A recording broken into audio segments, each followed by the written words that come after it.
Hey, man. Hey, look, I don't have a whole lot of time, and this is my last quarter. I didn't even know that you could find phones that took quarters anymore. It's really a miracle. But hey, I just wanted to let you know. So this podcast here, this is about the movie MFKZ. I'm not going to say the full title here, but that movie. It's not the movie itself, but it is talking about the dub for the movie. So just wanted to give you guys a heads up about that. Your thing too. Oh yeah. Also, shoot, I'm almost out of time here. So the podcast is definitely going to contain foul language that is not suitable for younger audiences. Like you should see the title and you should think to yourself, like you should know that already. But now you know, foul language is coming in. What else do we say? Oh yeah. There's definitely going to be spoilers for any and all parts about the movie. So if you haven't seen the movie yet, go check it out. It's on Netflix right now. Just pop it in, watch it before you give this podcast a listen. And, last thing, yes. So, the opinions expressed by, the three hombres in this podcast those are the individuals, and don't necessarily reflect the podcast, the Dub Talk podcast as a whole. Oh, shoot, man. Oh, dang it. Okay, I gotta go. Okay, alright, we'll talk to you later. Stay safe out there. Watch out for the bad guy aliens out there, okay? They are bad news. Okay, bye.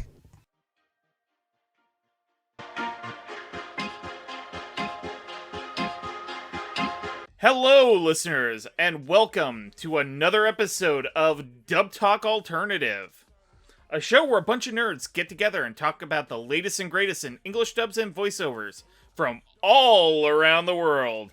That's right, we got a membership similar to the Flat Earth Society. Oh, I was expecting we were going to, combat a lot of different groups and people who deserve to be taken down a peg. I didn't think you were going to start off with that group, so I applaud you. I applaud you all around the world. It's important to do that because flat eartherism tends to lead to a lot more awful and toxic conspiracy theories, so it's good to nip it in the bud where you can. I mean, there is a Nazi in this movie. To pop that old thing in the kneecaps. Yeah, take those true. out with them. So obviously tonight I will be joined by Amon and Noah. Howdy, folks. The truth is out there. I guess. I don't know. That's what that TV show told me. And Noah Clue. I didn't really have a craving for ice cream, but when we finally got around to this movie, I had to go get a soft serve cone, so that's what I'm eating right now. And if the disclaimer didn't tip you off to what we are doing today, or you just happened to click this without looking at our spiffy little thumbnail, I gotta be honest. We are even after knowing what we're watching and who we are, I still don't quite know what it is we're doing. And even by the end of this episode, I don't think I'll know. So tonight we will be covering the collaborative project between Studio 4 Degrees C and Ankama Pictures. Yeah. A film called MFKZ in the United States, but it goes by a different name elsewhere in the world. In fact, the graphic novel of which this film is based is also referred to by the title of Motherfuckers. I got a fun story about that. So when I bought the home video release of this, I bought it from my used video store because I saw, it had a Blu-ray copy of it. And I took it up to the front counter, and it just says the letters MFKZ on the cover there. And the guy who's checking it out looks at me, looks down at the case, looks back at me again, and says, so I assume that this is short for motherfuckers? And I'm like, no, come on, no, you can't say that out loud. There are children here. But yes, that's exactly what it stands for. More or less.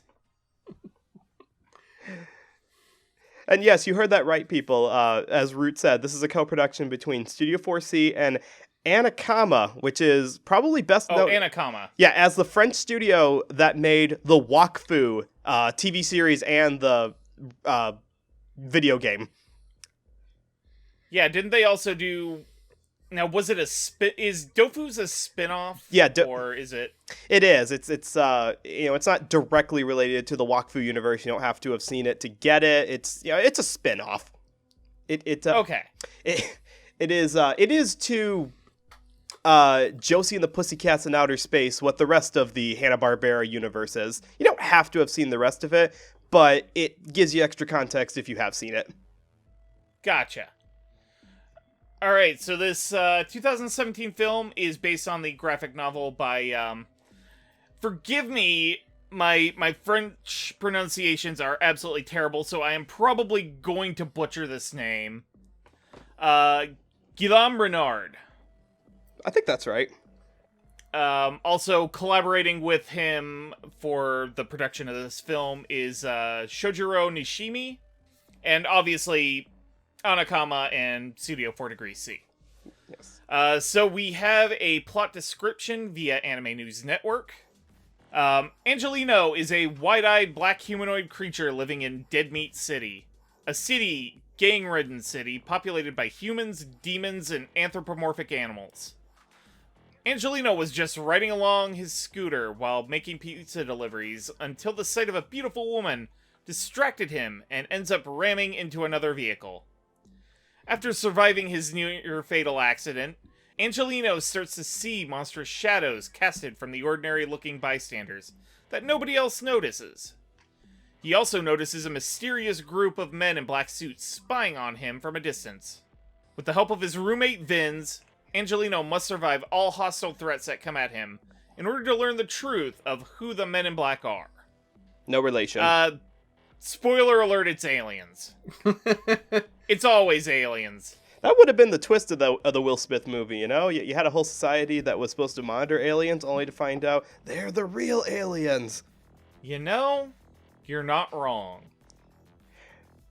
But yes, this is not too far off from what because the director of this, Mr. Renard, because I cannot pronounce his first name, also known by his pen name Run, he's apparently got a fixation on the not just the outcast characters that we'll talk about, but also the environment. And this is his baby. This whole movie is actually an expansion of both his graphic novel and the short film that he made that, you know, kickstarted this entire franchise. So that's gotta be really cool. Imagine taking your short story that you wrote in high school and all of a sudden now it's a theatrical film with Japanese co-producers. Yeah. And I mean, since this is a half of a Japanese animated film, obviously this is a dub. And dubs require an ADR crew in order to dub. See, I did a little segue there. It's beautiful. It's lovely. And since this is a movie that's set place in, it's so Southern California that it couldn't possibly be anywhere else. I have to assume that this was dubbed by some local Southern California talent, right? Kind of. So the dub of this film was produced at NYAV Post. Kind of a big, prolific anime dubbing studio who works with just about everybody to get high-quality dubs out there. Yeah, despite the fact that they're called NYAV Post, they are kind of a bi-coastal operation, so they have both, they can pull California and New York talent. Right. So as the ADR directors of this project, the primary director is Michael Sinter-Nicholas, and assisting him is Stephanie Shea. I am shocked. Shocked, I say. Well, not really. And then also adapting the scripts is Amanda C. Miller. That did surprise me. Yeah, that did. Because if you've been watching this podcast for a while, whenever we cover an NYAV production, like we did Oko's In, we did Promare, you expect to see both Mike and Stephanie as both ADR director and scriptwriters. So I'm glad that we kind of expanded out there and we got a very different kind of talent. And considering the content of the writing, maybe there was a reason for that? So, Michael Sinter-Nicholas and Stephanie Shea, you would know their directorial work from such things as Your Name, Lou Over the Wall, and Fully Coolly Alternative and Progressive. And you would know the sort of scriptwriting style of Amanda C. Miller from such projects as Cannon Busters, also Lou Over the Wall, and she did a couple episodes of Tower of God, the Crunchyroll webtoon co-production. So I think we're ready to begin the review portion of this segment. Who'd like to go first? Yeah, this movie is awesome. This dub is amazing. Can you guys assert that there was almost, it seemed like there wasn't even a French version before this? Like this was just born and bred to be done in English. This is the most aggressively American thing that it technically comes from France I've ever seen. Yeah, more or less. I mean, I'll get into it when I get to my segment, but it feels like the English version is designed to be the default. I'm just nodding in agreement. I don't like. Yeah, like I know. I think you mentioned you watched a little bit of the French track at some point. Yeah. This was See, if you've watched any other French movies, especially ones that are put up by G Kids recently, like A Cat in Paris or Phantom Boy, then you get then you know the kind of archetypes that go into French dialogue. This movie has those same French archetypes. Like, there's very weighty, contemplative voices for the lead characters. There's like lower, gruff voices for the villainous characters. That, again, it's all very French. You know, it's not cartoonish at all. It's almost like a stage play. And then you translate that over into English, and it's like, oh, okay, like peppers it with all the swearing, all of the urban gangsta flavor. And it's exactly what this kind of movie needed. It would not have worked if they did like a BBC production kind of dub for this. This demanded a SoCal American F-bomb kind of dub to it. And I'm very glad that both Mike, Stephanie, and Amanda all got that from watching this. Nice. So, Amon? Yeah, this is great. This movie's light, and I think this dub is... I think it's just super, super strong, I think. It feels very on point. It feels like it was adapted with a lot loving care. I sort of appreciate that, like, this is a kind of obviously political movie, and they didn't shy away with that. Yes. Oh, is that a terrorist? No, it's a lone wolf gunman. Because this guy's white, so that's why he's not a terrorist. And it was like, oh. You know what you're doing, movie. You know what you're doing. Yeah, no, it just feels really well put together. Were you saying something? It's a rated R movie, so it's not like they had to water down the content to make it more family appropriate.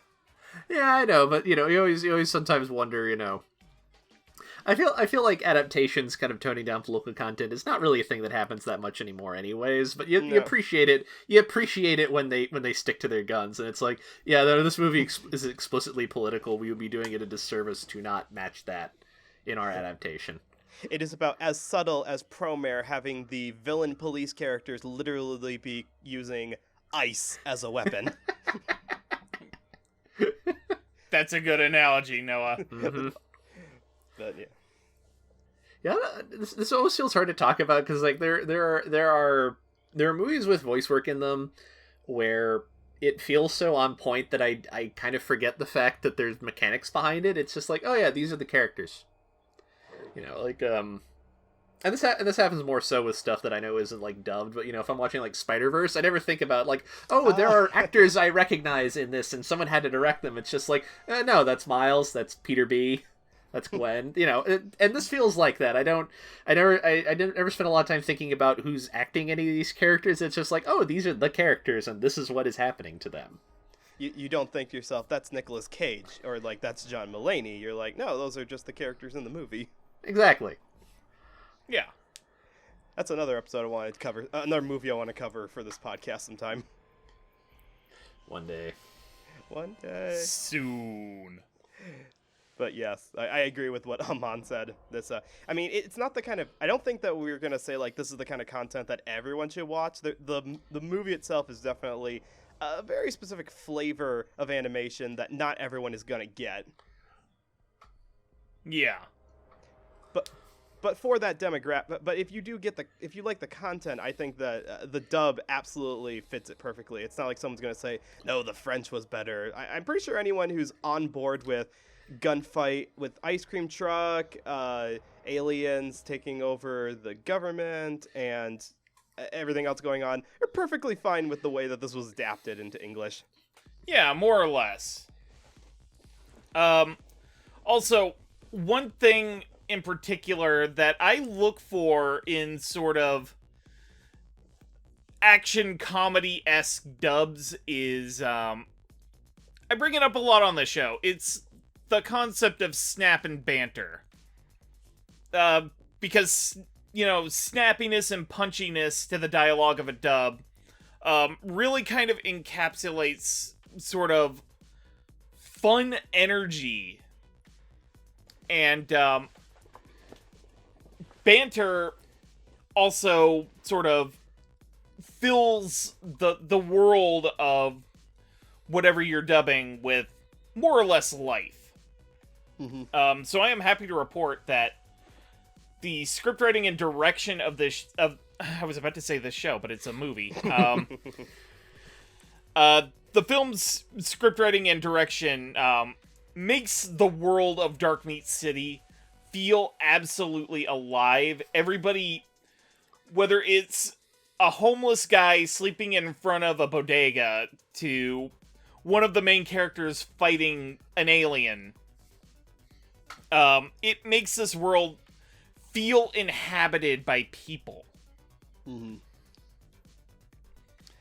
And then the dialogue between individual characters just jumps back and forth with a nice flow and energy to it. It is, for what the movie is, it is absolutely pleasant to listen to. It is something I actually tend to like to watch toward the end of my day when I'm about to go to bed. I know, given the violence, that sounds weird, but it's just one of those. It's just one of those really fun movies that help you cool down. Would you compare the banter, the snap back and forth to be kind of akin to a radio drama?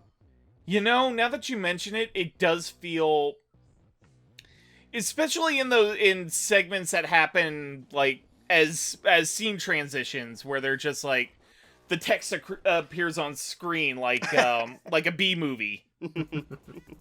And how is Vinz's head on fire?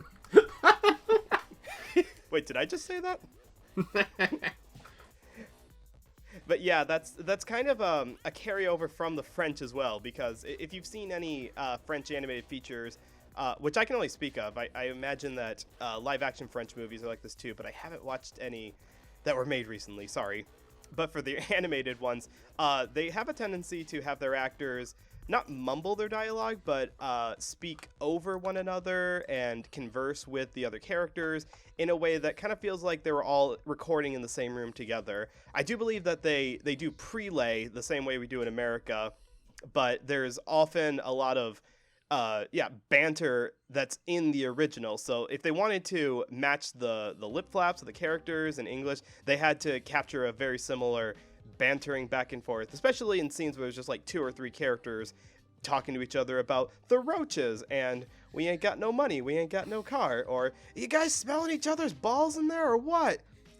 I have so many one-liners from this dub. Amanda thank you so much. I don't know if it was like heavily adapted or not, because from what I could tell, the lines in the English dub were basically exactly what the subtitles were saying. There's very little variation. So I don't know if there was a lot of liberal adaptations, but whatever she did, like you two were saying, it fits pretty well. Yeah. So obviously we all 3 of us have given this a pretty solid thumbs up. Yeah. Are we ready to move on to our first group of characters? I know there's one character I'm super excited to talk about, and I know there's an actor here that Amon is super jazzed to talk about. So first and foremost, we have sort of characters of interest that I personally wanted to bring up, but really didn't fit into any of the categories that are going to be coming up. First and foremost, we have El Tigre and El Diablo. So a fun little plot aside to this film, one of the forces fighting these evil aliens is a bunch of luchadores, who have been training since the days of the Aztecs, Mm-hmm. in order to fight demons and evil, and like They're just waiting. Like, they're saying in peak physical form, waiting for their call to action, essentially, because that's what their ancestors were trained to do as well. Right. So they are called into action when, I think one of them was wiping blood off with a towel, and it looked like a cockroach. When you don't have tea leaves to read, you read the blood on your handkerchief. After a wrestling match. Or you see the vision of a saint in a BLT. Because obviously sandwiches are an important predictor of the future. I mean, it's called a bacon lettuce Teresa for a reason. Damn it, Noah. Thank you. I'll be here for the rest of your life. Anyways. And then we also have Shakespeare. He is a member of the gang known as the Grapes. As sort of another aside in the journey of Angelino. He has to run away from the Men in Black in sort of a section of Dark Meat City absolutely infested with gangbangers. Because one thing you need to know is this film is very, very steep, not just in Southern California culture, but specifically Southern California culture in the 90s. Now, see, the Bloods and the Crips were kind of like, I feel like it was before any of us were paying attention to the news, but the legacy of that, yeah, kind of permeates this entire movie. Right. Because that whole thing was, they had two rival gangs, the Grapes and the Limes. One obviously wearing green and the other wearing purple. It was sort of an important plot point in the fact that they, Angelino and Vinz, who we'll get to here in a little bit, they had to ditch their green clothes so that they weren't wearing the rival gang's colors when they enter this part of the city. Mm-hmm. But anyway, I diverged a little bit. Shakespeare in particular is a character I absolutely love in this movie, because 90% of his dialogue is just recycled quotes from the Bard. And when I get to the actor, you will understand why this is absolutely delightful. Oh, yes. So in any case, El Tigre is played by Jorge R. Gutierrez. Oh my gosh. El Diablo by Antonio Alvarez. And Shakespeare by RZA.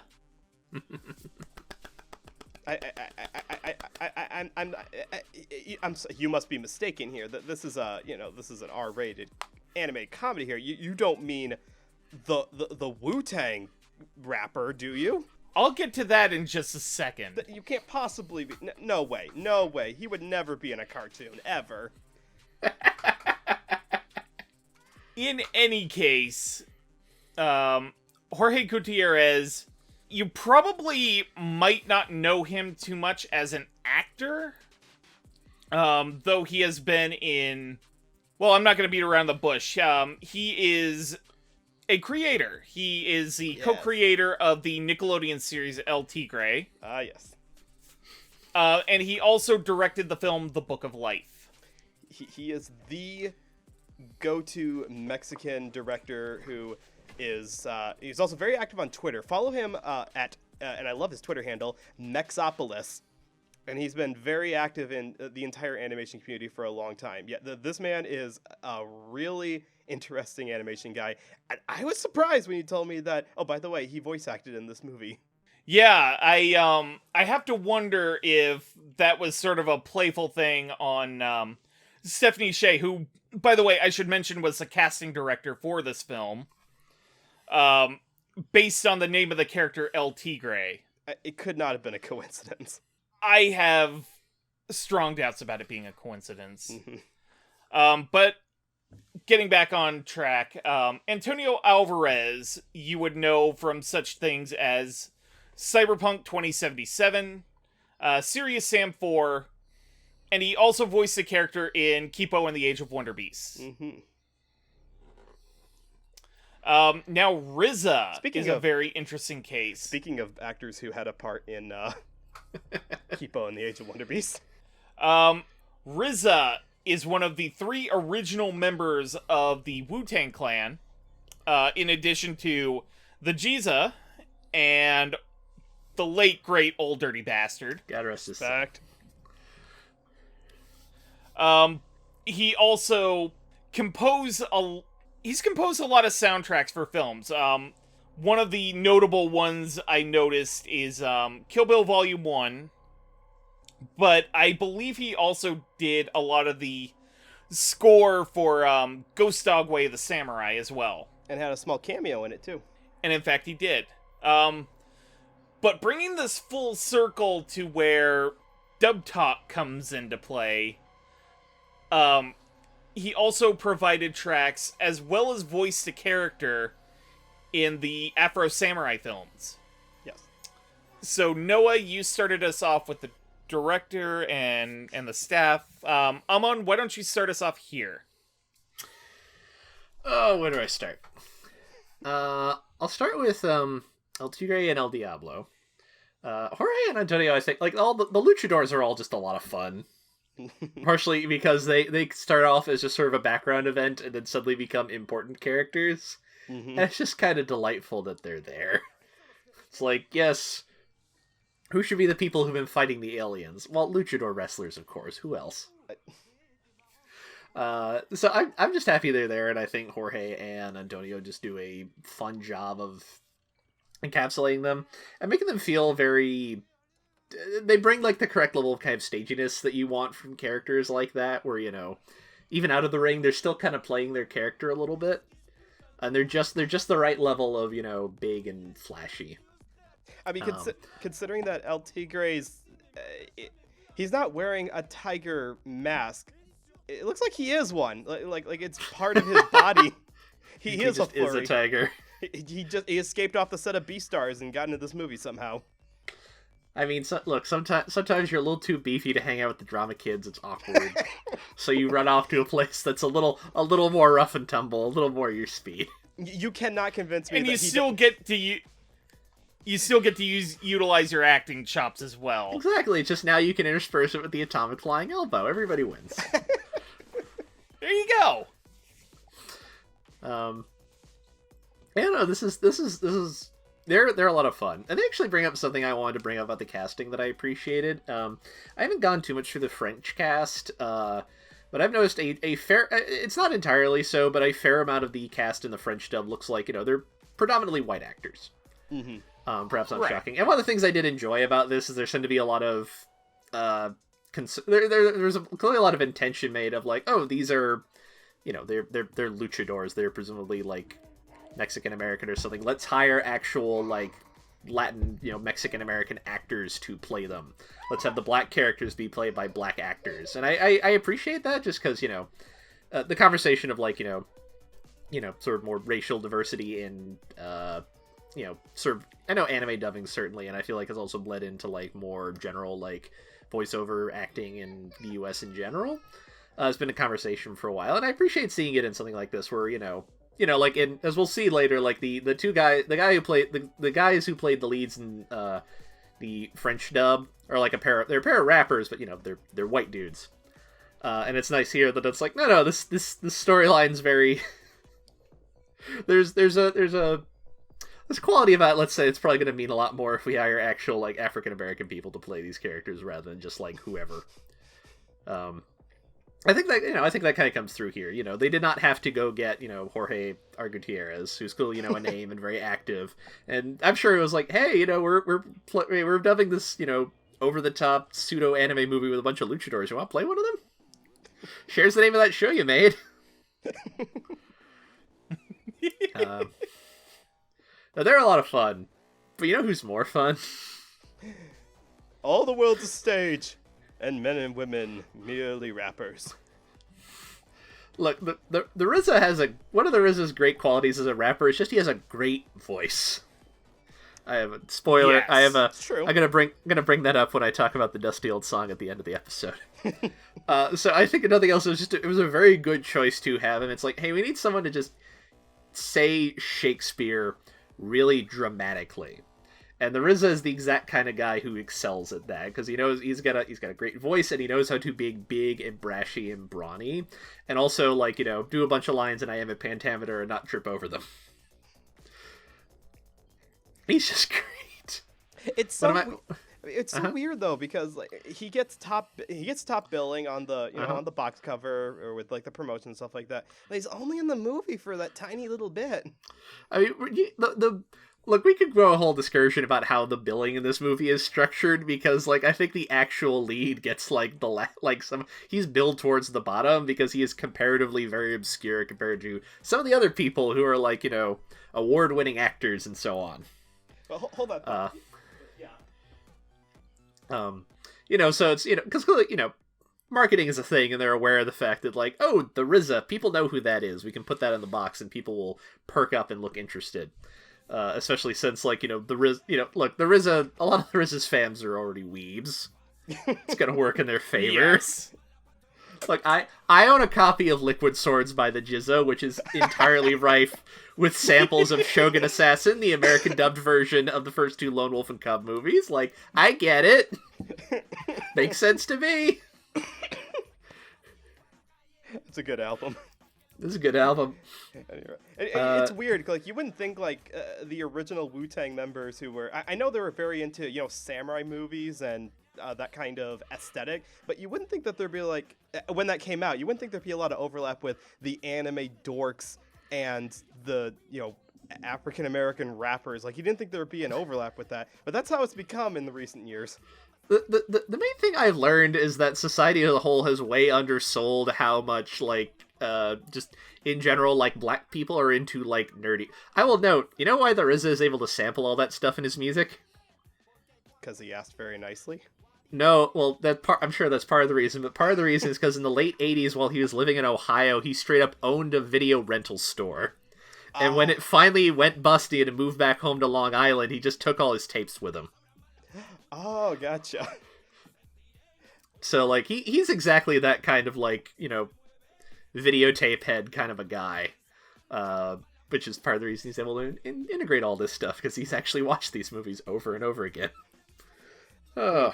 Now I want to see, like, I know Clerks wasn't in a video rental store, but I want to see, like, a remake of Clerks now, but it's starring the Wu-Tang Clan. Oh, that'd be delightful. And Old Dirty Bastard has to play Silent Bob.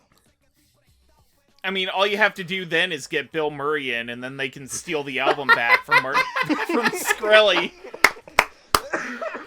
Oh, we can only hope.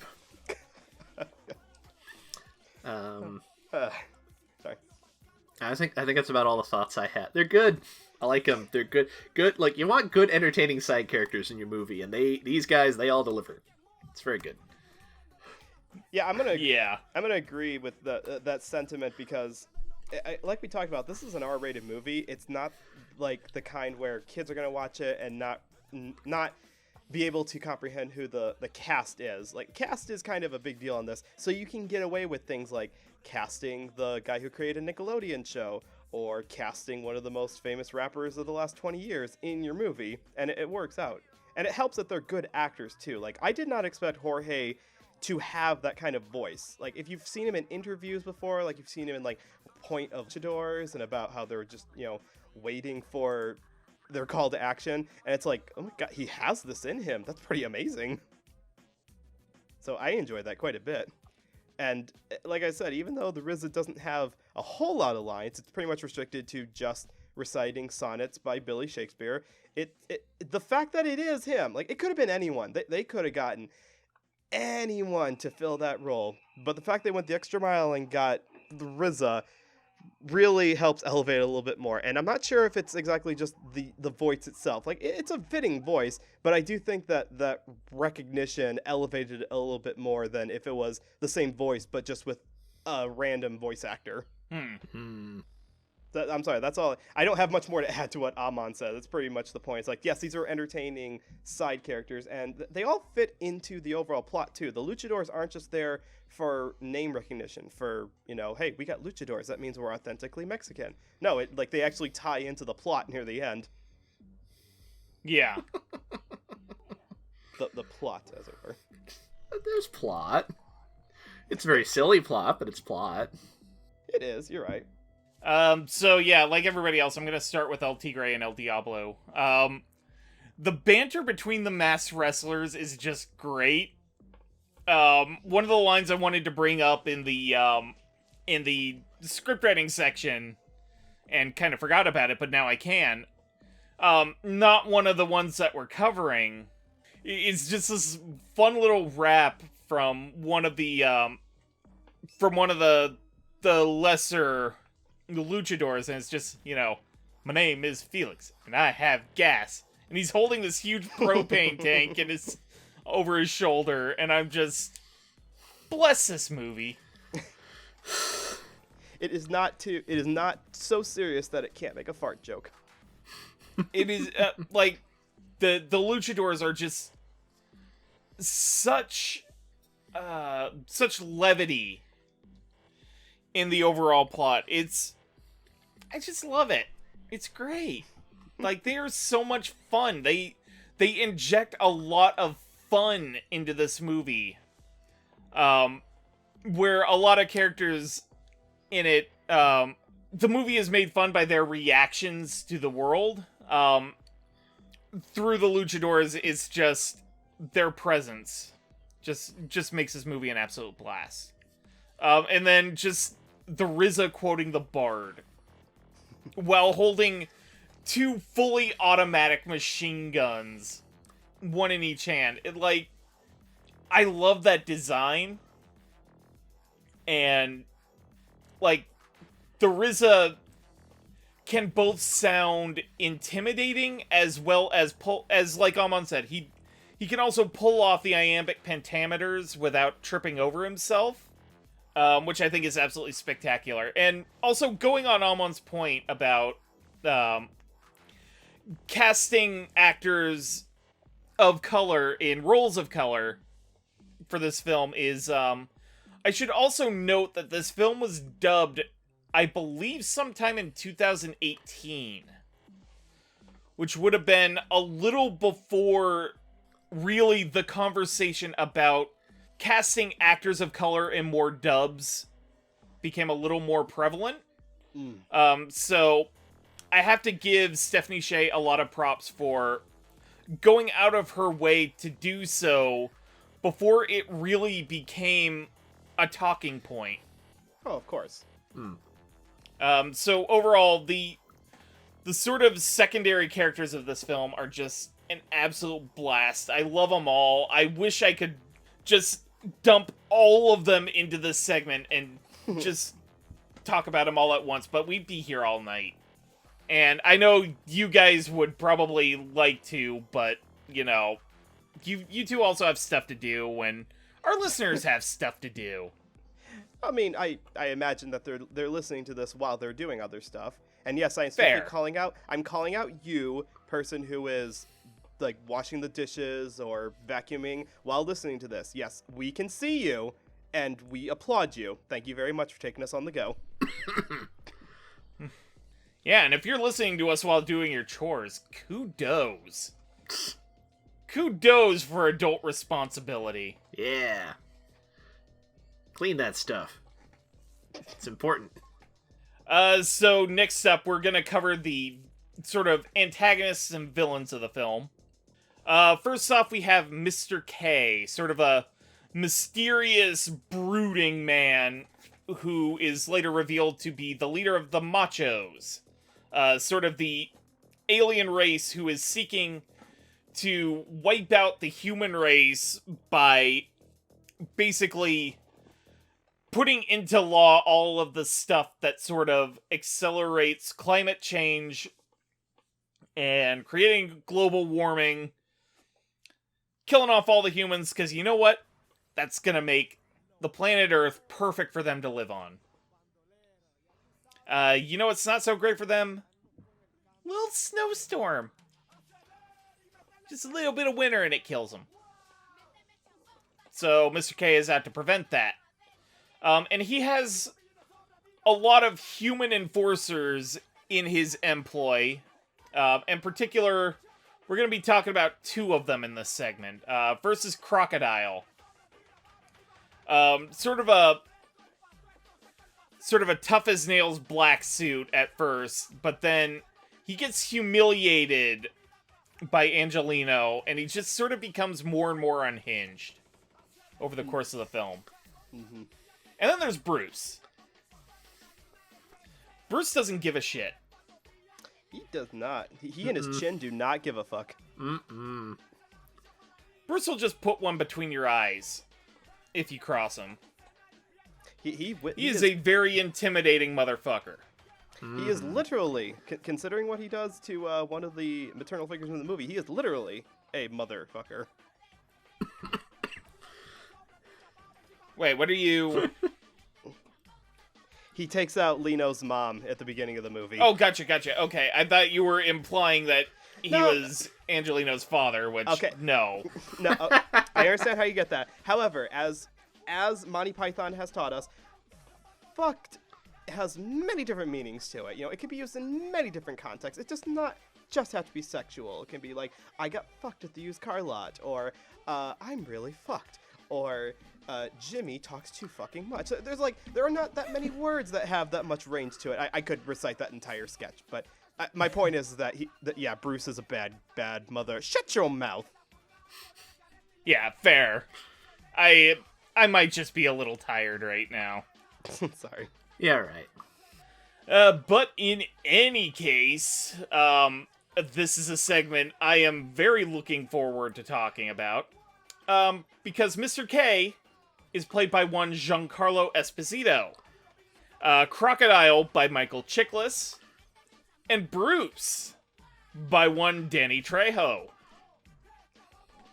Yeah, all three of those guys. Giancarlo Esposito, you would know from such projects as Star Wars The Mandalorian, where he gets to play the big bad guy. Breaking Bad, where he gets to play a big bad guy. And an episode of Sesame Street back in the 80s where he played a camp counselor. And somebody put a video out of it, like, right around the time of the episode of Breaking Bad where Gus Fring gets half his face blown off. And he's just singing songs with Big Bird, and you're just like... One of these things is not like the other.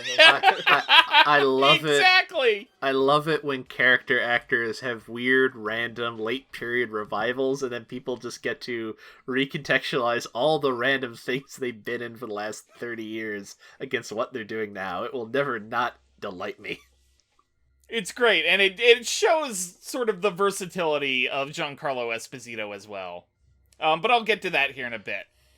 Michael Chiklis, you would know from such projects as The Shield. He was also in the dub of Spirited Away. And he was also in Fantastic Four, the 2005 one. AKA the not very great but kind of fun one. Yeah, I'm going to call that the good one, considering the late 80s made-for-TV one and the Fan-4stick one in the 2010s. Yeah, I'm going to call that one the good one. That's fair. I mean, fun is a different kind of good, so there you go. It was good enough to get a sequel. I don't think that anyone thought it wasn't the worst thing ever. You know, it wasn't Catwoman. Okay, you got me there. I'm not standing and then, for the movie. I'm just I don't get why that movie gets so much hate. But I'm sorry, as you were saying. No, like I said, it's goofy fun, but it's not for everyone. Mm-hmm. Danny Trejo, you would know from such projects as From Dusk Till Dawn. He also played Machete in the film Machete, but he also played Machete in Spy Kids. And it's great. Speaking of hardcore actors in kids' properties. Like, Danny Trejo is the complete package. He can do, like, really gruff... He was also in Breaking Bad. He was. He was a hitman. Wasn't he the one that that got decapitated and put on the turtle? I think you're right. No, I thought he was he was one of the, not a hitman. I thought he was a drug lord. That could be, yeah. But in any case, Yeah, doesn't he make was it to he the was end a of guy the who got series. decapitated and his head was put on a turtle for a dramatic shot in the That desert. is true. Yes, that part did happen. But then he's also in, like, Spy Kids, and, like, he does a lot of kids' properties, and, like, if you ever meet the guy, he is, like, the most gentle human being you would ever meet. Like, I want to say he has, like, a pit bull rescue in California. Like, he is just this good dude. That sounds like a thing he'd have. And you also hear, like, the story that he saved an autistic child from an overturned car because he understood how to communicate with him and managed to help him free himself. Like, Wow. What a guy. he's just a great dude. Oh yeah, and he's also in Fallout New Vegas. That's the last one of my notes. That's right, he is. All right, so Noah, why don't you start us off with this group?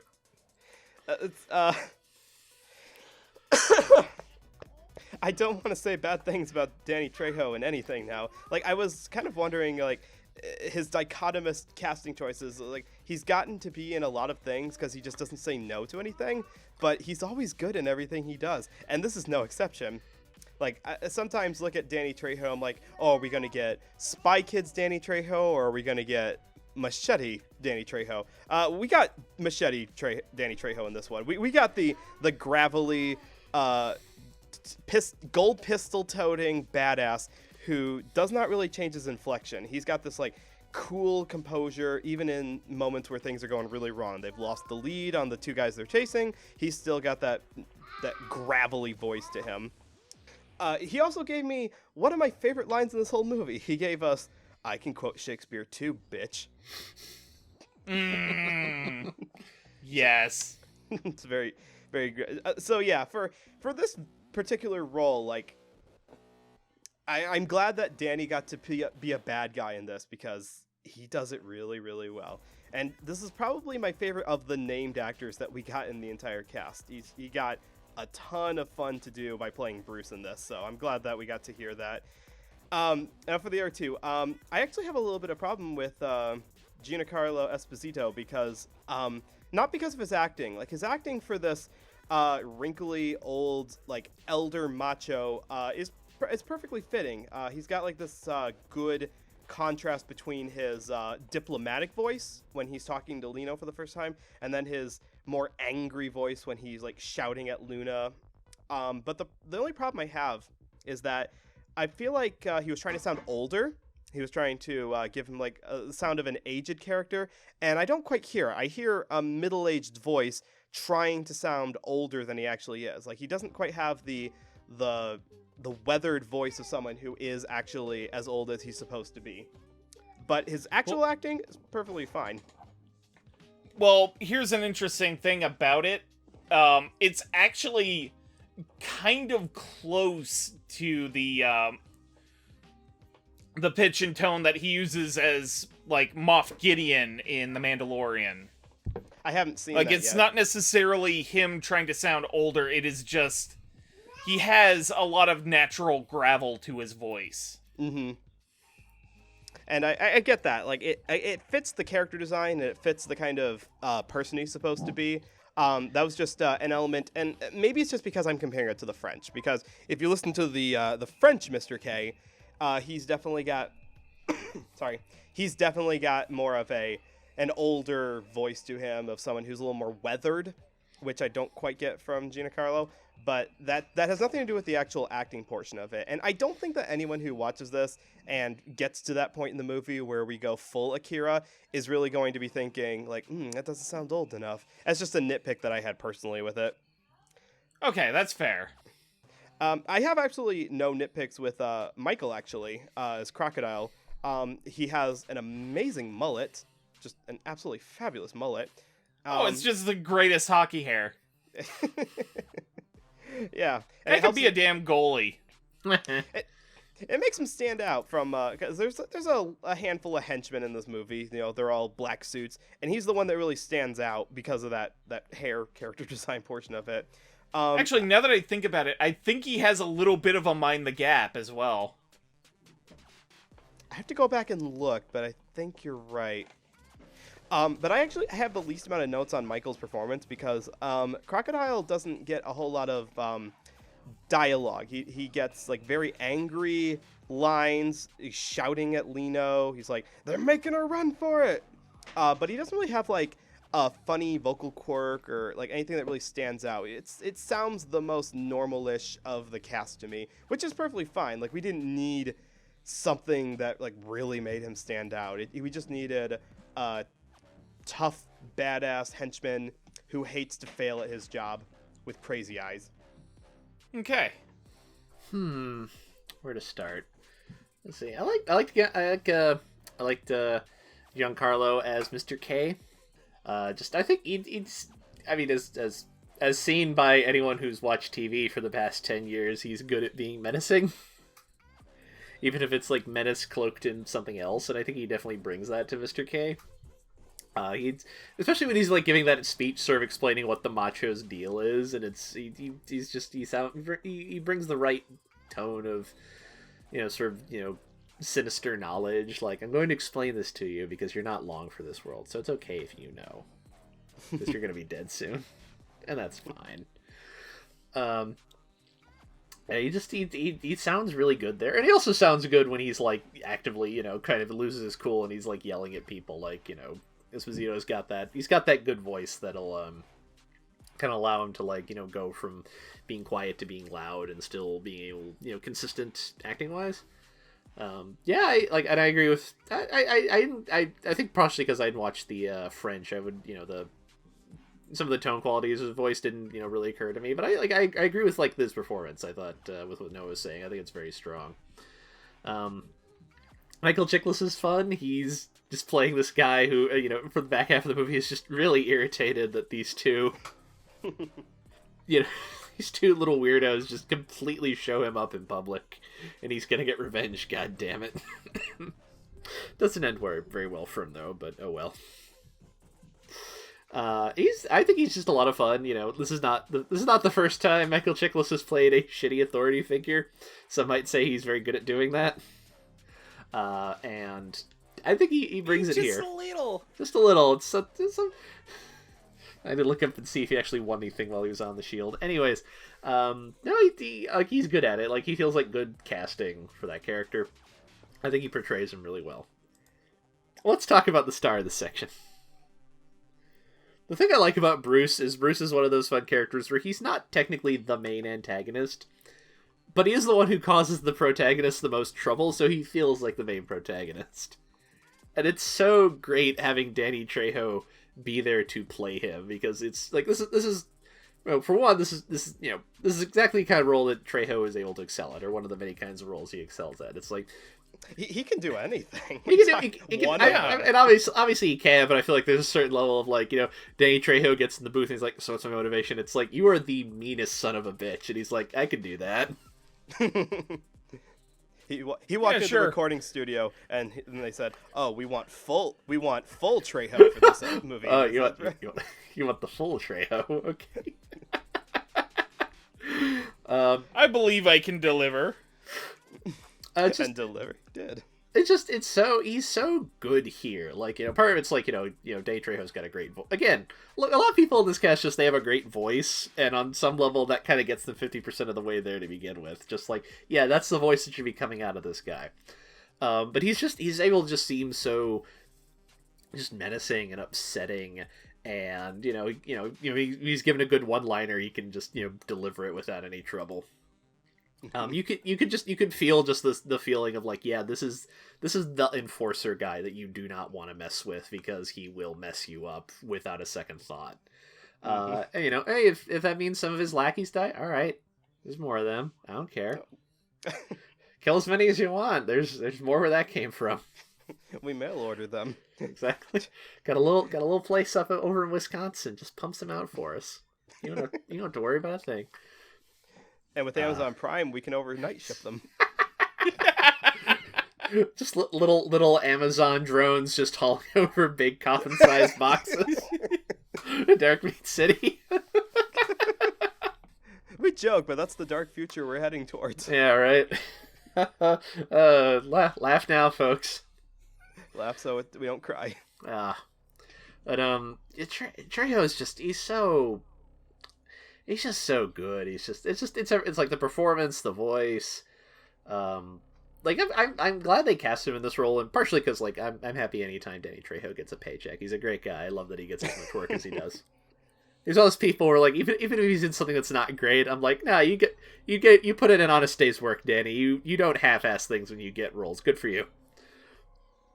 You can tell it in here. Like, I think he put a lot of care into this performance. Like, because I think we've all encountered like instances of kind of stunt casting, which Danny's done enough of VO work already that it's not really the case anymore. But he's clearly a guy who it's like, no, I'm gonna play the character. I'm gonna do what I'm here to do. And he's just great. Like, I'm kind of glad he's the villain we follow around the most, just because I think Trejo just gives him such a wonderful like quality to him. Like, he's the guy you want to have chasing after your protagonists in a good like action comedy kind of thing. And one thing I just realized as we were talking was that it's not just that he also is the main antagonist we follow around, but he's second banana to the main bad guy when we actually meet him, who actually, Mr. K like talks down to him a little bit. And so because Danny's got like that human element to his voice, you kind of feel for Bruce when he's no longer the main bad guy of the movie. You're like, aw, I was kind of rooting for that guy. I want him to be the main guy. I did. I was like, not this other dude. Yeah, this other guy is like old and wrinkly and he's infiltrated government. He's like a real bad guy. He's not a fun bad guy.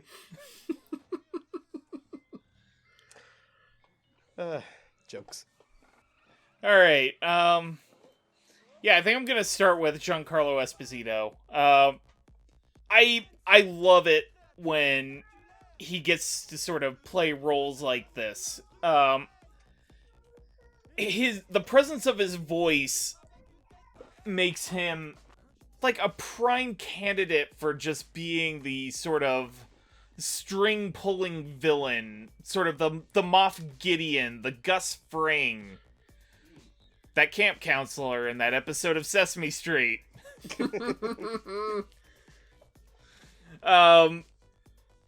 He's just great at it, and like the introduction to his character when he's sort of doing the villain's monologue for Angelino, because he's pretty sure that this is gonna be it for him. Spoiler alert, it's not. It never is, but and then in those scenes where he's like berating other people, it's just like, it's great. And God, I just love the fact that Giancarlo Esposito is technically in an anime dub now, and we get to talk about it. Yeah, what a section of people to be in what I think by some definitions qualifies as an anime. Just like, who would have thought? Yeah. This is supposed to be like when Bryan Cranston was in that one Macross dub. It's supposed to happen early in their career when no one knows who they are, not during like arguably the height of their fame for some of these guys. Well, I mean, he was in Power Rangers too, so he was no stranger to English dubbing at that point. And then he got to be the dad in Malcolm in the Middle, and that was just basically the career for him. Anyway. Rhetoric to wax on Breaking Bad aside. Michael Chiklis is also great. You really get the sense that he has been just absolutely emasculated by Vinz, Willie, and Angelino. And by the end of the movie, he's just like absolutely unhinged, and it's actually kind of fun to follow him, especially right before his last encounter in the movie, where he has Willie hostage. Just read the hostage note. I think you just went off script. It's just great. I don't have a lot to say because like he gets a very quick character arc over the course of the movie. I say quick. He's like in a lot of scenes, but You know what I mean? It just kind of happens swiftly to move him along the film. Mm-hmm. I can't say the same about Danny Trejo as Bruce, though. Like, you know what he is. You know what he can do. He is just pure concentrated bad guy. I should also note, because I don't think I did when I introduced the characters, it should be noted that he is confirmed to be 100% human. Mm-hmm. He is just working for Mr. K because he wants to. Mm-hmm. And I think that's great.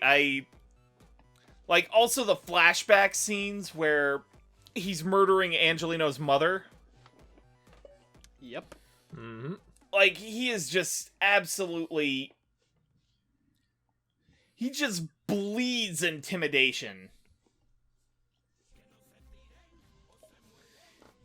Like, Yeah. it is an... Yeah, that's the kind of... It's weird that he's hunting Lino at that point in the movie, considering that he's supposed to bring him in alive in the main body of the movie. So I wonder, did the bad guy just decide later on, like, no, and we can actually let this kid live now that he's got powers that'll suit our needs now. Man, good thing we didn't accidentally kill him when he was a baby. Yeah, I would assume so. I mean, like, they do kind of go over it a little bit when Mr. K was sort of explaining things to Angelino. Mm-hmm. That basically he was an unintended byproduct of their attempt to mix machos and humans. I'll be getting into that a little more toward the tail end of this episode, but... Okay. Yeah. But yeah, Danny Trejo gives Bruce this absolute aura of just pure structured intimidation. Which also, Bruce's character design also helps with that a lot. I should also note that the character designs of this film are very sharp and on point. Mm. But yeah, overall, I like these guys. They do really great work. Giancarlo and Danny Trejo are probably my standout performances of this dub, other than one other character that we'll be getting to here in a little bit. Which actually, you think Sesame Street, like, invites people to be on their show, or do you think people, like, have to ask them, like, please put me on the show, I really want to be part of this legacy? Like, I'm sure they have to audition for it, unless they're, like, a really big guest star, and then it's just, like, it just, probably just kind of happens, like... That's what I'm wondering. Their agent knows a guy, and it's just like, yeah, I can get you on Sesame Street. You want to? I mean, I have to imagine, like at the height of Hamilton, Lin-Manuel Miranda guest starred on an episode of Sesame Street where he was like a travel agent, and I'm like, okay, there's no way that he turned to the producer of Sesame Street and they would have said no to him. Like, that had to have been you get one free Sesame Street when you produce a Tony-winning musical.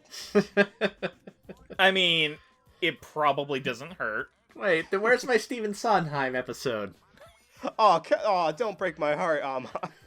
I'd love to see that.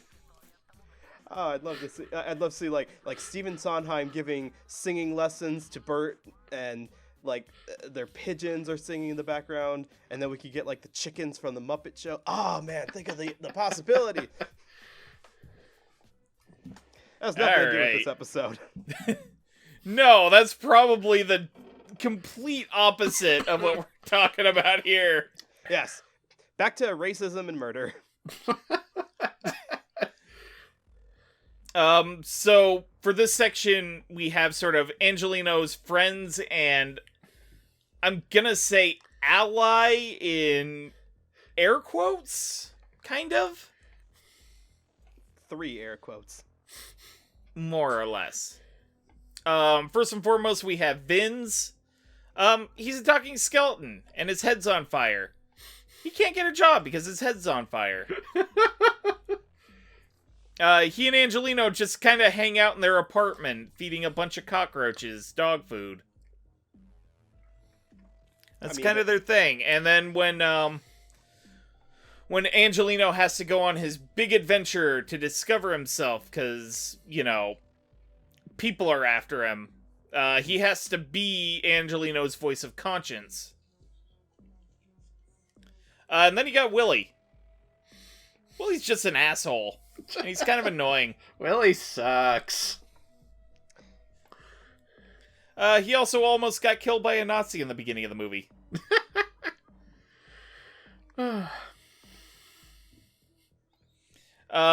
Yeah, Willie is loud and abrasive and kind of hangs out with Angelino and Vinz. I don't think they really want to, but he just kind of shows up and they're like, he's that one friend. He's that one person in your friend group who kind of annoys you a little bit, but he does one thing that you appreciate, and, he hangs out with you. I just got the sense that he was the friend who nobody likes, and because of that, you feel almost obligated to look out for him, because who else is going to? Yeah. Well, I mean, that seems about right, too. That's how he gets into the apartment in the beginning. It's like, if we don't let him in, the Nazi's going to kill him. Just let him in. Yeah. Yeah. You don't want that on your conscience. And then you have Luna. Like Angelino, Luna is half macho and half human. But unlike Angelino's sort of more natural coming together in the mother and father sense, in the, shall we say, sideways tango sense, Luna was manufactured. She is also Mr. K's daughter. And in the segment where you first meet Mr. K, she's sort of teetering between obeying him and doing what she wants. And then she ultimately decides to do what she wants, which ends up being helping Angelino take out her father's empire. So Vinz is played by Vince Staples. Willie is played by Dino Andrade. And Luna by Dasha Polanco. Vince Staples is a pretty well-known rapper from the sort of LA area. Doesn't have too many acting roles to his name, but he was also involved in an Adult Swim series by the name of Laser Wolf. As the titular character, Laser Wolf. Yeah. Dino Andrade has kind of been around for a while, and you would probably recognize him from such things as the Batman Arkham Asylum games, Hellsing Ultimate, and recently he was also involved in the dub for Shironeko Project Zero Chronicle, sort of that Funimation dub that was done in Okratron's West Coast studio. And Dasha Polanco you would know from such things as Orange is the New Black, Russian Doll, and she's also in the new In the Heights adaptation that'll be coming to HBO Max, and I also believe theaters. Pending theaters being a thing in the near future. I mean, they pretty much are, even though you really probably shouldn't. Yeah. Yeah. Yeah, so, Amon, why don't you go ahead and start us off? Alright. I'm gonna start with Willie because I want to relate a funny story, which is I first saw this movie, a couple of years ago. And I know, watching this, I remember I did this basically both times when Willie showed up, I had to pause and look up to see if that was Derek Stephen Prince. Because this sounds enough like how Derek Stephen Prince... Yes! Or at the very least, he sounds enough like my memory of how Demimon sounds from Digimon Tamers that I had to look it up, and I did the exact same thing when I was watching it this time. Because apparently that particular sort of spitty cartoon voice is what I associate that with Derek Stephen Prince doing more sort of, silly cartoony characters, and it's like, oh no, it's this other guy who's been in quite a bit of stuff, but I don't know his name. Having just finished watching Love Hina, where Derek Stephen Prince plays Keitaro, it's interesting you mentioned that because I can totally hear that voice coming out of Willie. Exactly. In the version of this show that was still dubbed in LA but doesn't have quite such a like stacked cast, this feels like the character that they would have cast Derek Stephen Prince in. Absolutely. Yeah. That being I said, can definitely see that. That being said, that is not to diminish Dino's work. He does a very good job on Willie, mostly because he's very good at sounding really annoying and a little gross. Like he does that. My ass is on fire. He does that thing where like Willie always sounds like he has a little too much saliva in his mouth at the moment, and it's not. Please do something, sir. There are children in the audience. Well, probably not, but they're sensitive people. Yeah, they should be. There's some 10-year-olds who snuck in a trench coat. Please, sir, have some respect. Like, I understand that they're like, you have a story, Amon, about like your parents taking you to see a movie that it was Princess Mononoke, wasn't it? My poor sweet mother clearly just thought it was a nice animated movie and did not know that a man gets his arm shot off with an arrow in the first 10 minutes. Now that makes sense. Like I could totally see a parent accidentally taking their kid to see like, oh, it's distributed by a branch of the Disney company, and oh, it's got the word princess in the title. I could see that. What parent is gonna look at the title on the poster and think to themselves, yeah, 10-year-old, that sounds fine. The same ones who took their kids to see Deadpool and then got really surprised when they started dropping F-bombs. Those parents. That was a thing? Yes. Yes, that was absolutely a thing. A lot of parents parents view movies as a cheap babysitter. They don't necessarily think as hard about it as they should. It's very unfortunate. Well, they are. It's a comic book movie. It's fine. Look at it. It's animated. It'll be fine for the kids. Oh, look, there's an Adventure Time reference, and he makes all sorts of pop culture. Yeah, my kid can go see this with no repercussions. Precisely. Anyways, Dino's a lot of fun, though. He plays this character really well. He understands exactly how irritating Willie is, but also how kind of like... I don't know if you feel bad for Willie per se, but it's like, yeah, you're kind of a loser, and you clearly don't have a lot of friends, and you have been caught up in something that is way over your pay grade. I feel, poor dude gets his house shot up. That's rough. And then a helicopter falls on it. And then apparently he has a singing career doing some sort of... I don't even know what the hell he was doing in the end. That song was very funny, though. Willie's Dino was very funny on that, whatever that was supposed to be. I mean, he's just sat on a quest to multiply the oxygen. gotta undo all the damage with... The worst part is I don't remember the song well enough to even be able to describe what genre it's aiming for, other than just I was befuddled. So, thanks to whichever one of the guys who did the music did that particular song. You did good. Dino, he turns in a very good performance. I think he's the correct level of cartoony for Willie. He just nails sort of the character as like that annoying friend you have. He's a lot of fun. Dasha, I think, turns in a good performance as Luna. I think, compared to some of the other characters, Luna has... She doesn't speak as much.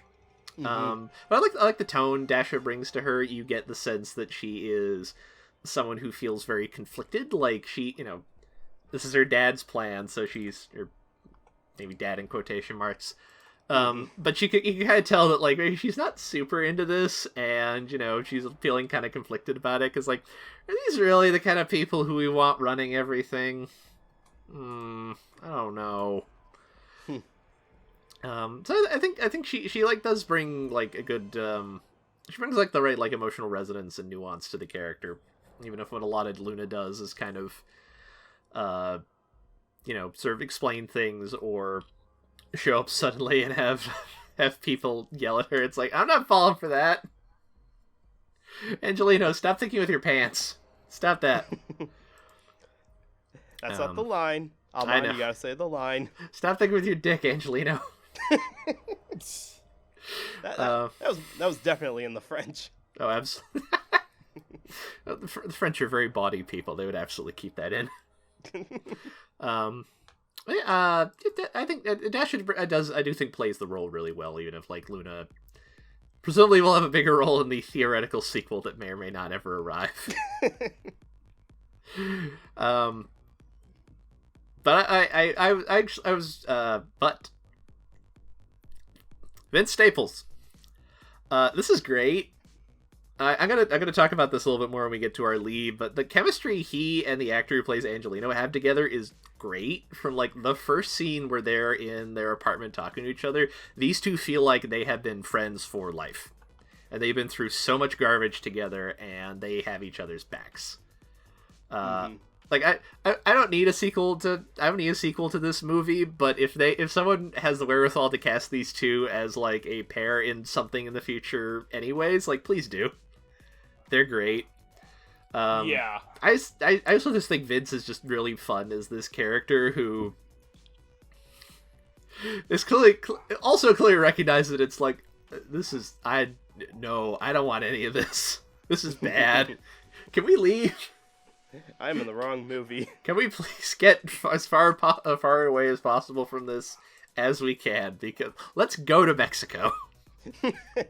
Let's get a job on a different TV show. Let's be librarians. Can we do that instead? Yeah, exactly. That's a problem. He's a fire hazard. Poor guy.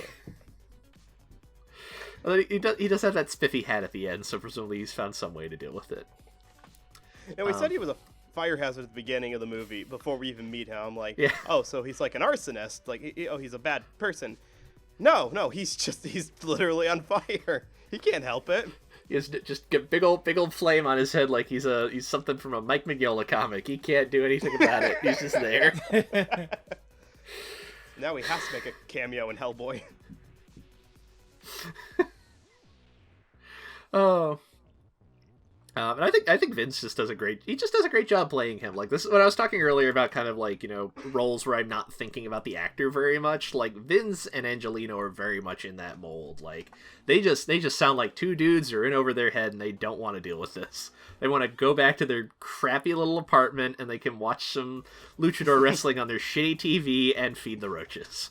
And that was fine. Why can't we have that again? I mean, they framed at the beginning as like, they're stuck in this dirt hole town with no car and no money. But yeah, compared to all the stuff they go through just to try to get away from the bad guys, that does sound like the American dream. Like the freedom to be able to watch a luchador with Dale pizza and feed the roaches. There's very much a sense of like, it's not that it's a good life, it's that it's their life. And that beats the alternative. Oh, definitely beats the alternative. These are great. Love them.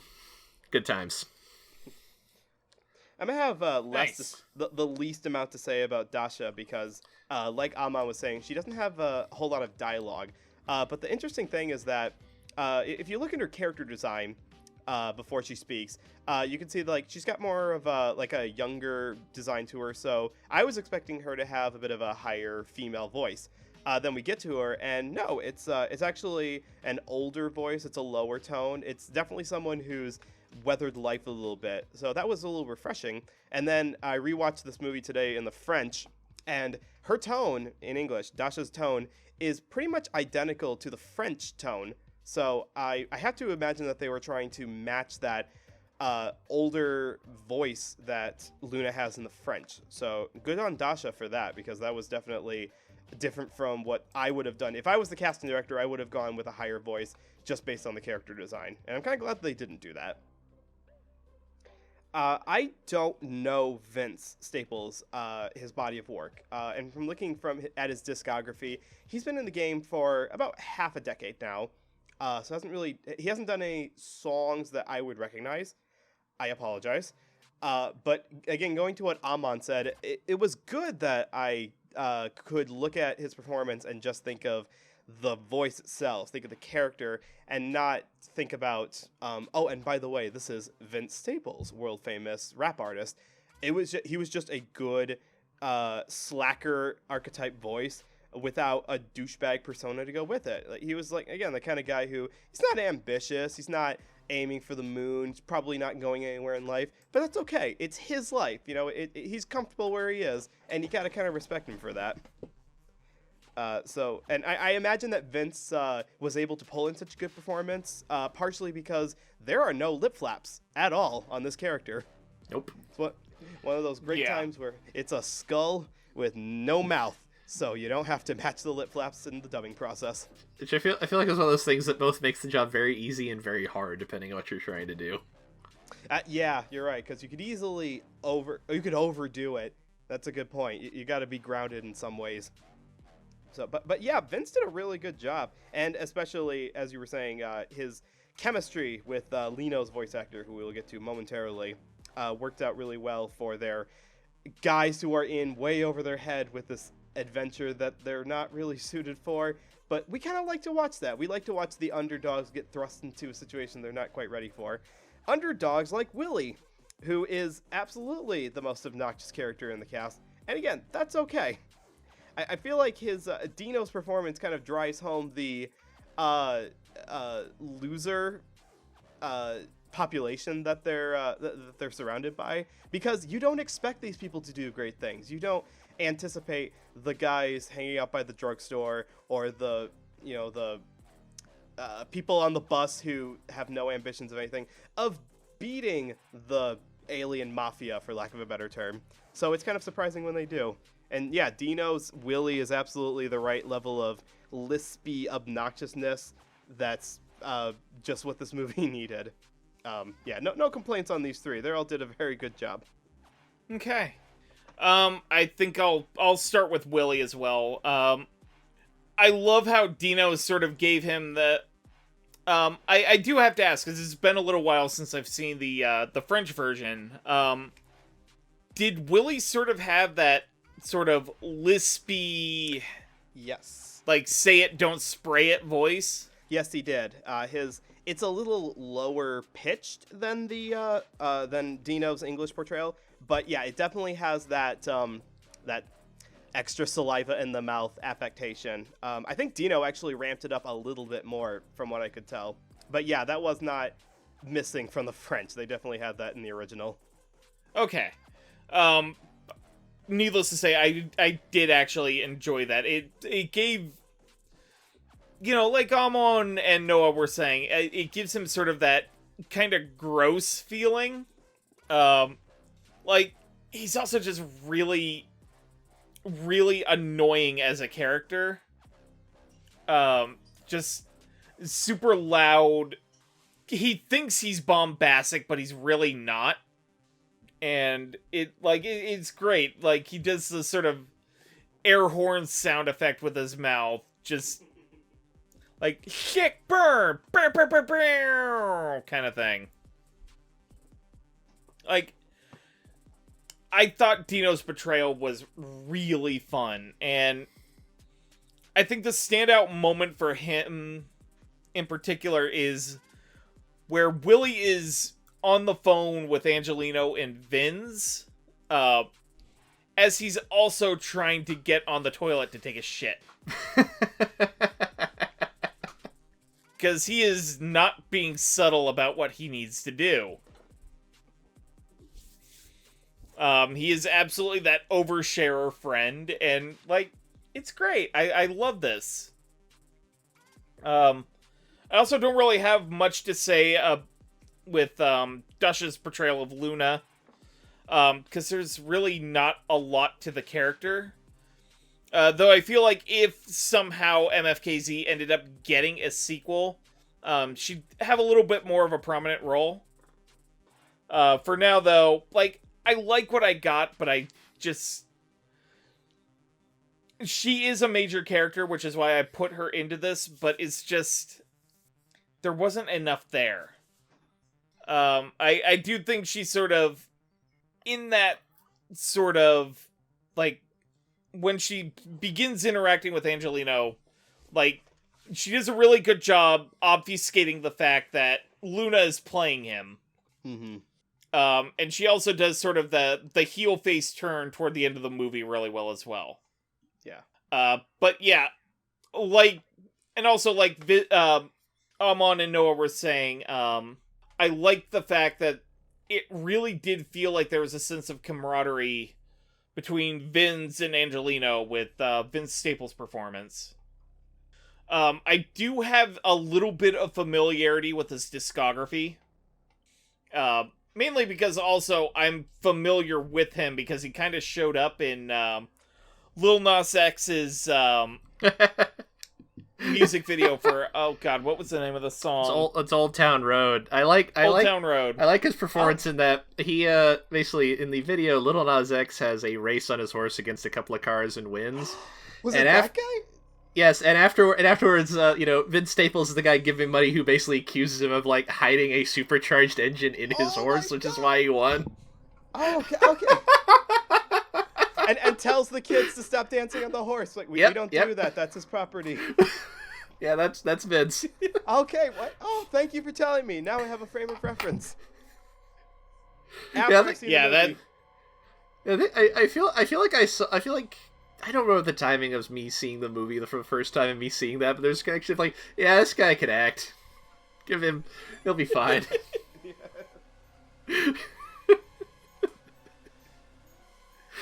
Oh. But yeah, Vinz is actually a really fun character, and like I like the early interactions with him and Angelino in the apartment. Particularly, I like the conversation the two had about Angelino feeding the cockroaches.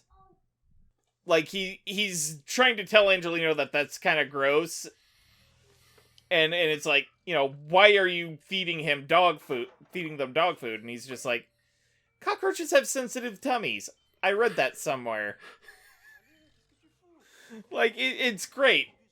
Like Amon was saying, it feels like they've known each other long enough that they are basically friends for life. And it's great. It's fun. I like this. I do have to wonder how... So on that... I just kind of wonder, like, how do they meet each other? Because they're the most cartoonish-looking, non-human looking people in the city, so it's like, were they just destined to find each other? I don't know. Who knows? Hard times make for strange bedfellows. Specifically ending that segment on the note of Vinz, I'd like to bring up Angelino. He lives in a rat hole apartment with Vinz. He has a bunch of pet cockroaches. Oh yeah, and he's half macho, half human. Created as sort of the natural consummation between his human mother and macho father, Angelino represents sort of an odd moral compass for the macho race. Throughout the movie, people are trying to manipulate him to become the being he was meant to be. Well, over the course of the movie, he comes to realize he can only be what he wants to be, so he ends up fighting the macho. So he's the Iron Giant? Kinda? I am not a macho. Sure, we'll go with that. So Angelino is played by Ken Michael.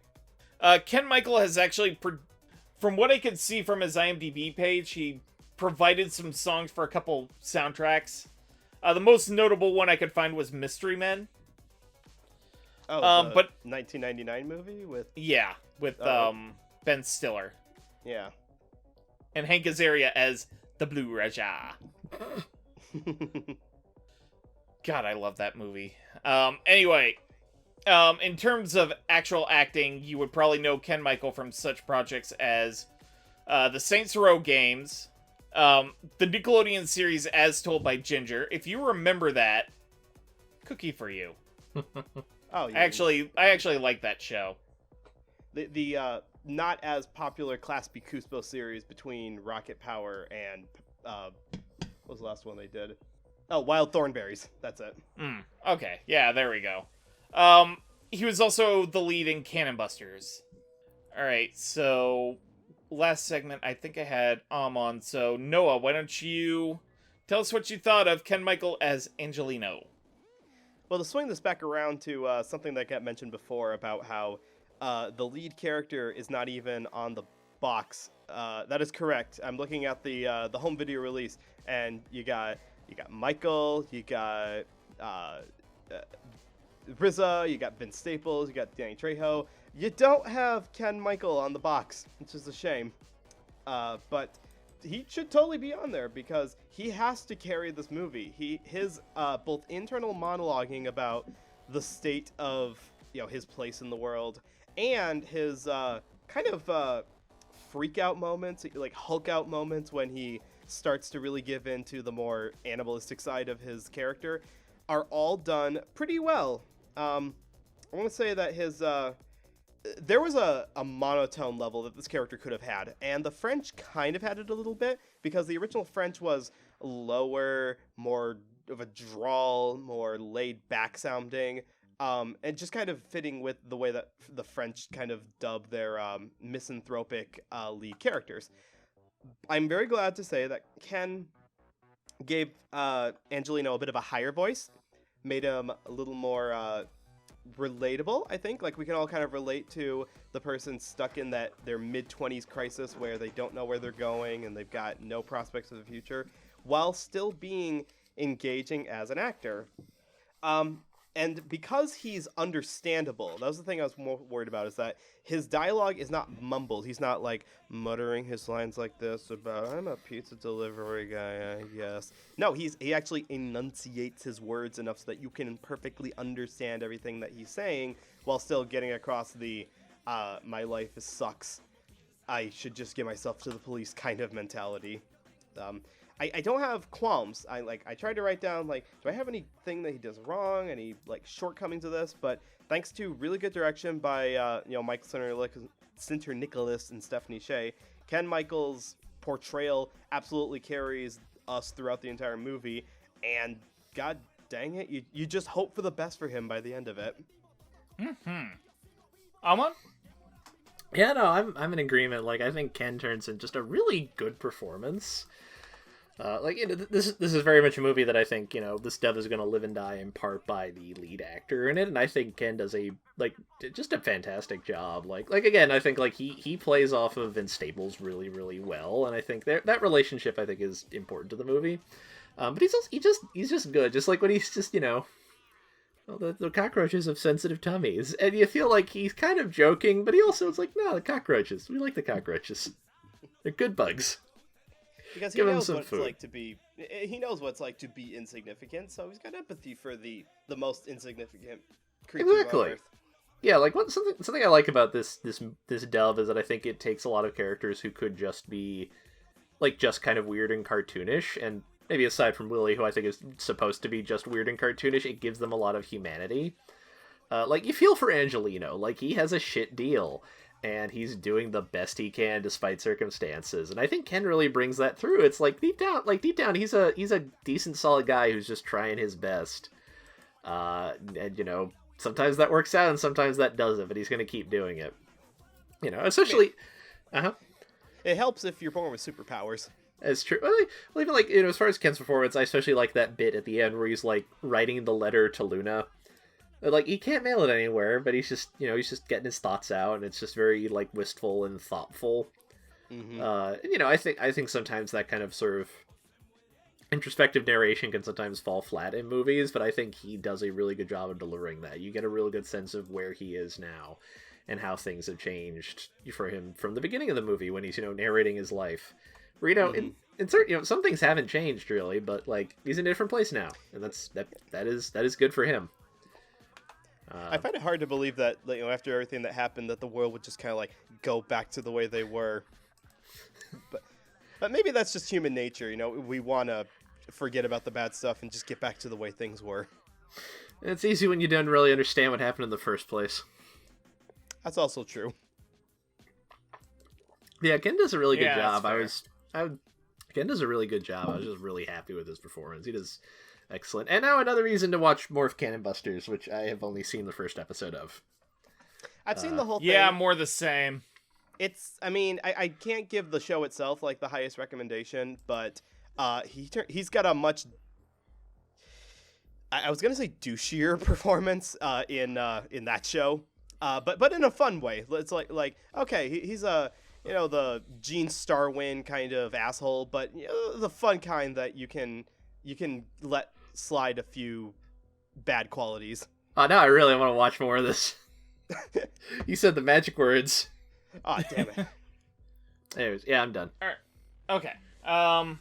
Yeah, Ken Michael as Angelino. I also really liked it. He gets to have a really subtle performance for the first maybe third to half of the movie. Like, as things are starting to go to hell. Like, I love his interactions with Vinz. I love the sort of cockroaches have sensitive tummies kind of lines. But then, toward the end of the film, when he's captured by the machos, and they've basically successfully planted into his head that, you know, he's got to kill Vinz in order to achieve his perfect self.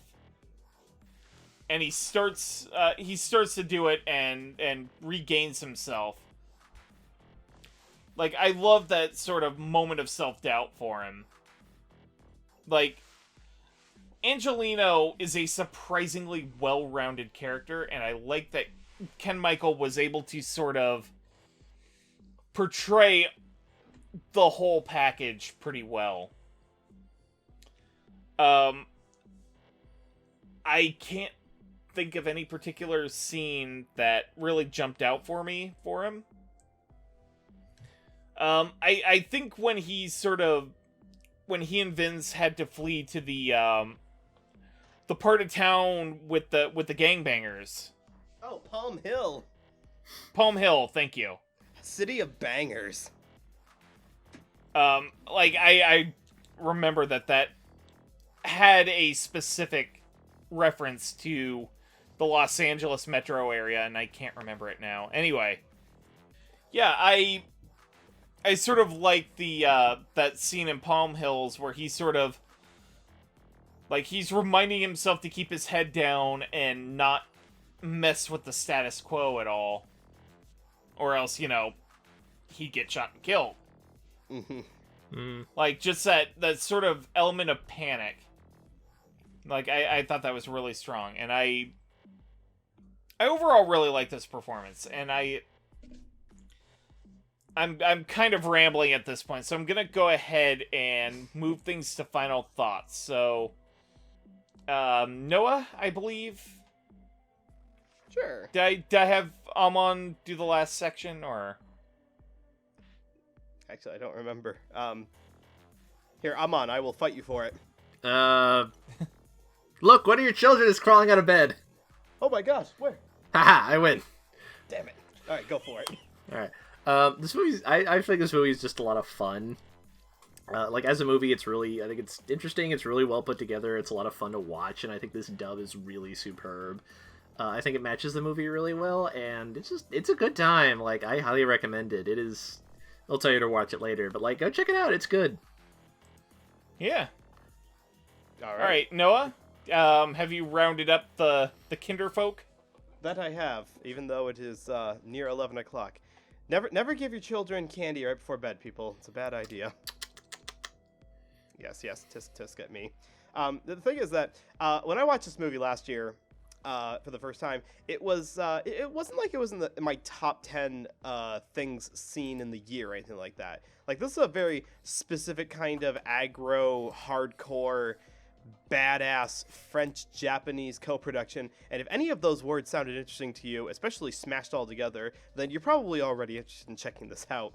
The plot is second nature. Like, in the last third, when it gets down to, like, why the two characters are being chased, the big change in the world plans, that part really isn't why you watch this movie. You watch it for gangbanger shootouts, you watch it for a car chase scene with an ice cream truck, which is the most badass thing that I've ever seen, and you watch it for interestingly designed characters living in this comic book world, which that's exactly what it was. It was originally a comic book. And so the dub, the thing I can give top praise for is that even if the kind of movie itself isn't quite your cup of tea because it's like too raw or too extreme or just not your genre, the dub itself absolutely captures what this movie is supposed to be. There is not a thing in this that I can look at and say, like, maybe do better on this, or change this, or cast this person instead of that person, or change that dialogue around here or there. No, this dub is really good the way it is.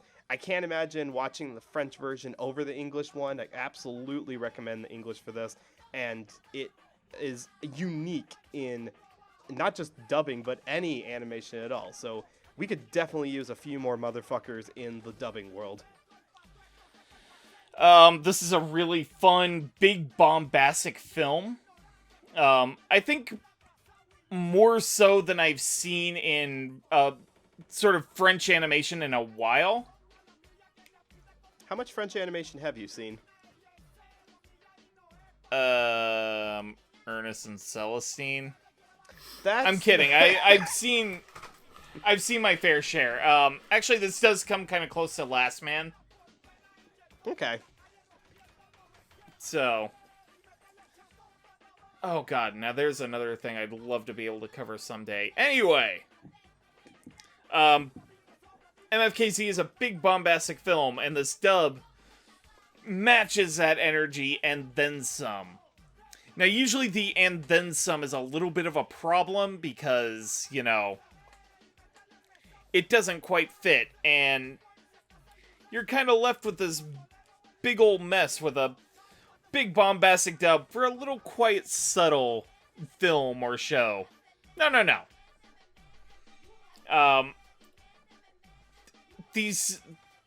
The visual elements and the dub audio elements are all perfectly in sync. It's great. It's fun. Not gonna be everybody's cup of tea because it's like ultra violent, but you know, if that's your thing, this is absolutely worth your time. And if you do want to take your time out to check out MFKZ, the Blu-ray is readily available via G-Kids, distributed through Universal. And if home physical media isn't your thing, I believe the film is still streaming on Netflix. It is. Yes. So yeah, you can go to Netflix, check it out, have a great time with it. Just make sure that the kids aren't watching. Oh yeah, absolutely. Put the kids to bed first. Now, if you are interested in anything, we are doing... the Dub Talk Podcast has just recently hit 5,000 subscribers on their YouTube channel. Go us! Thank you very much. That is the primary place where we post our episodes. But that's not the only place you can find them. We have also put up audio-only feeds via Podbean, which will populate them in such places as Spotify and Apple Podcasts. We also have a Twitch channel, twitch.tv/ I believe dubtalkpodcast, where we,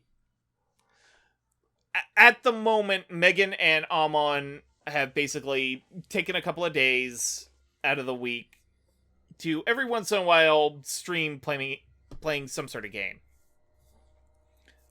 Hopefully, once I'm able to get my internet connection a little more stable, I'd like to join them, but we shall see. Also a Twitter account at twitter.com/dubtalkpodcast. Mainly that is utilized to promote our episodes and whatnot, Twitch streams, basically what we're doing. It's a good idea to follow that, because we like to post hints to the episodes that we're about to post. Sometimes they get really clever and really fun. And you never guess what we're doing. No. Because we ain't telling. So with that... Oh, yeah, also, there are going to be links down in the down below, but we have a Ko-fi page, if you'd like to make a one-time contribution. Definitely appreciate it. And if you want something a little more regular, we also have a Patreon. And at the end of our episodes, we like to shout out our patrons. So, at the $5 tier, we have Megan's mom and dad, Michelle Travis, Miraculous Corazon, Nico Robin, but with yowie hands, Sue Tweedy, and Victor My Baroda. And at the $10 tier, we have Carly Lessicow, Crimson Echidna, Jacob Wilson, J2 aka Jared, Julia W, Marissa Lenti, and Otaku Anthony. I should also note that at that $10 tier, every 3 months, we hold a little raffle. You get to pick a show, and if it ends up winning the raffle, we'll do an episode on it. We have recently picked our, I believe earlier this month, we picked our selection for April. Yep. Should be out before June. Mm-hmm. And then we'll have another raffle, I think, sometime in July. Yes. And boy, let me tell you, when you people find out what got picked, well, you'll find out when you find out. I was going to throw in like a subtle hint, but I'm like, no, I can't think of anything subtle enough. They'll figure it out if I say it. Yeah. But enough of us shamelessly promoting our show. Let's get to shamelessly promoting ourselves. Noah, where can we find you on the wide world of the internets? Oh boy, the interwebs, the information superhighway. You can follow me on Twitter at NoahClue, and that is where I like to have discussions about all things relating to animation. And I like to point out that we just had the Annie Awards, where Wolfwalkers, the latest animated feature by Irish production Cartoon Saloon, walked away with 5 Annie Awards, including Best Director and Best Character Design, and some of the really prestigious ones as well. So I'm really gunning for them to win the Best Animated Feature at the Academy Awards in a couple of weeks. By the time this episode comes out, you will have known who actually won, but I'm just telling you right now, I am gunning for the Irish all the way. Nice. Amon, why don't you shamelessly plug yourself? Sure. You can find me on Twitter at AmonDuelUS. Duel has 2 U's in it. I talk about comic books and movies and books, and I also talk about music. And, gentlemen, would you like a dusty old song for the episode? Oh, absolutely. Oh, good, because you're getting 2. Nice. Only if it ties into this episode in some way. Oh, absolutely. Long past are my days where I just sort of picked a song at random because I didn't know anything better. So I would recommend. Hey, there are 2 musicians in this. What do they do? The RZA probably needs no introduction. If you're into rap music, you at least know who the RZA is, whether you like him or not. He has a whole solo discography, which I'm not super familiar with. A lot of it's like soundtrack music, as we mentioned, which from what I've heard is generally very good. He has some solo albums that I'm not familiar with. But if you want a quintessential RZA part, it's probably the beginning. Obviously there's the Wu-Tang Clan's classic first album, Enter the Wu-Tang, 36 Chambers. And one of the great moments of that album is the beginning of the song "Wu-Tang Clan Ain't Nothing to Fuck With," which is just the RZA shouting "Wu-Tang Clan Ain't Nothing to Fuck With," and it sounds amazing. Like I cannot explain to you how great he sounds yelling this into the microphone. So listen to that. And of course, Vince Staples is in this. He's great. He, as I think Noah vaguely kind of unintentionally alluded to, he's not had a lot of like pop commercial success. I think in part because, judging by the kind of music he makes, I don't think that's something that interests him all that much. But he's been a fairly like big name in the rap world since he like kind of started like getting profile stuff. And I would recommend his second album, Big Fish Theory, which I got into because that was the album he put out around the time that he guested on the Gorillaz' 4th album. He's also a song on that, which I think is called Ascension. It's also very good. You should listen to that too. But Big Fish Theory is like it's really like interesting and kind of like dark and odd, and has a lot of kind of like sort of like influenced by like dance genres that aren't really about dancing. They're just kind of about like electronic moods and stuff. And the song on there, "Crabs in a Bucket," I think is a really good standout. So I'd recommend checking that out. Also, Roach, did you talk about the where you can get the actual comic? Oh, no, I have not. Oh, good, because I can do that, too. Nice. Where can we find the comic? Well, previously, Motherfuckers was available in English from Titan Comics, although that's now out of print. And for a while, you could get it digitally on Comixology, actually, from Ankama, because Ankama publishes some of their stuff in English. Incidentally, if you read French, you can get it in French on Comixology as well. Which I cannot, but you used to be able to get it on there, but that's been taken down because they've agreed to a new distributor in the United States, a fairly new company called Behemoth Comics is going to start publishing it in like floppy form in this summer. Which is going to be interesting, I think, because I think previously when Titan was publishing it was just as, like, books. So it's going to be interesting seeing this published as, like, a monthly comic of some variety. And hopefully they'll do well enough that they can publish at least most of it in English again, because that'd be really nice. I've, like, seen a little bit of it. I'm curious to know how it compares to the movie, and, like, the art looks nice, so I'm looking forward to that. Yeah, that is...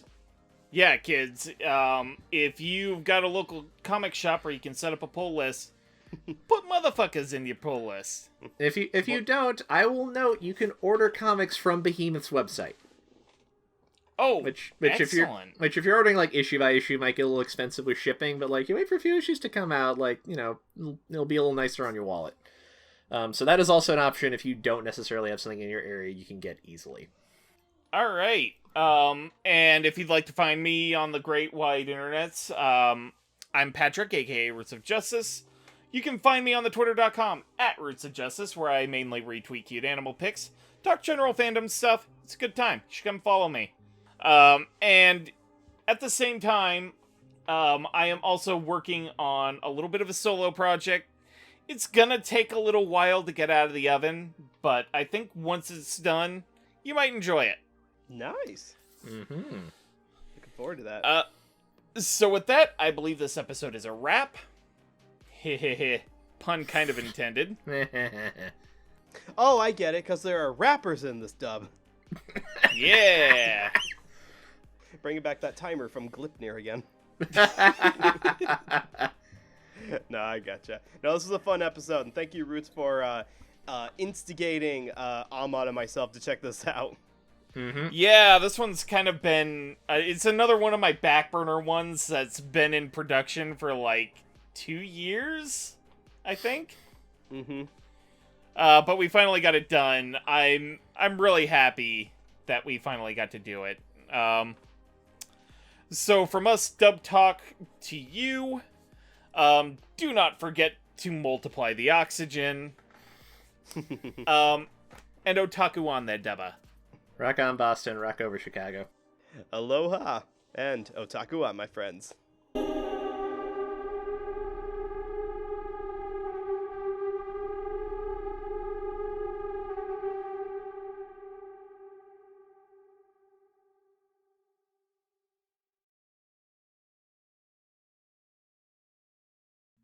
Alright, my audio is now going. As is mine. To be or not to be? Yes, we're working good. The world is a stage and we are but actors. Anyway, alright. When you guys are ready, I'll give you a 3 count and we'll sync this bad boy up. Yay. Now, are we, we're allowed to be profane on this episode, right? Considering what the title of the show is. Give it until after, I would say, the first minute and a half. Just so that YouTube doesn't decide to be a dick and demonetize us. That's true. That's usually the time taken up by the disclaimer anyway, but I see what you're saying from. Yeah, I don't care, though. Otherwise. I don't fuck with you. You stupid little ass bitch. I don't give a fuck. I don't give a fuck. I see. Alright, I'm ready. Alright. On the count of 3.